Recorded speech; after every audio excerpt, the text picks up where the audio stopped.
Él no. ¿Eh? Él hacerse el fuerte como siempre. Hugo, de verdad. No, Hugo no. Mamá? Hugo no. Porque sabes que esto ha pasado toda la puta vida. ¿Vale? Que lo que dice papá va a misa. Y el resto calladitos como imbéciles. Bueno, ya está bien. No, porque es la puta verdad. ¿Vale? Porque él solo piensa en él. Porque es un puto egoísta. Ojo que siendo abogado puede que no sea fácil. A ver, tú seguro que tienes claves distintas. ¿Eso cuenta como pregunta? ¿Tu password contiene un nombre o apellido de persona? No.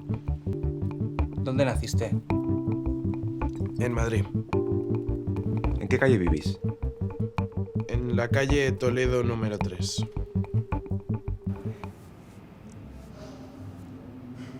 ¿Y tú? Cuéntame, tío. Sí, está mudo como siempre, ¿eh?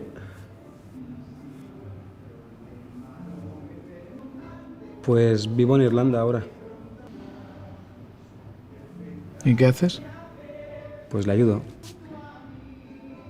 ¿Qué coño se te ha perdido a ti en Irlanda? Ya sabes, conocí a un tío que me ofreció trabajo allí. Has venido desde Irlanda hasta aquí sin más. Sí.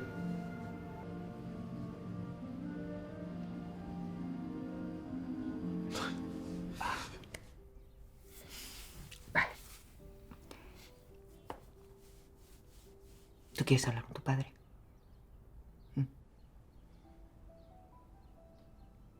Perdón por el retraso. No pasa nada por el retraso. Y tampoco por llegar tarde. Yo practico el vampirismo. ¿El qué? El vampirismo. Me gusta que la sangre esté presente cuando estoy dándole al tema. Pero, ¿cómo de presente? Me gusta tocarla, lamerla, untarme, todas esas cosas. Pero, ¿cómo me voy a sacar sangre para tener sexo contigo? También soy muy escandalosa.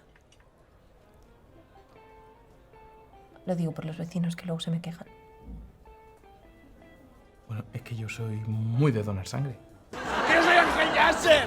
¡Por Dios! Mucha suerte porque tu tiempo arranca en... Venga, ¿estás listo? ¡Estoy listo! Con la D. ¡Con la D! ¡Ay, lo siento, Ángel! Fallé.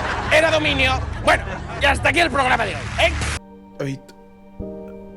David, por favor, aclárate. ¿Eh? ¿Qué coño estás diciendo? Que estaba todo preparado. ¿Cómo?